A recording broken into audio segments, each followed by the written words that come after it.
everybody, welcome back to the Skyway Classics channel. Today we've got a beautiful 1974 Dodge Challenger. Very sharp. It is an automatic. Silver paint, black interior, 340 under the hood. And this is a cruiser. Everything's feeling real strong on it. Acceleration, brakes. Go ahead, do a little stop right up here.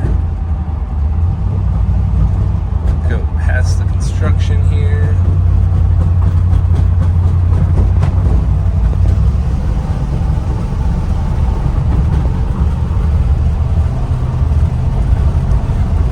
Feeling real good. Go ahead, break it down right here. Coming to a good stop.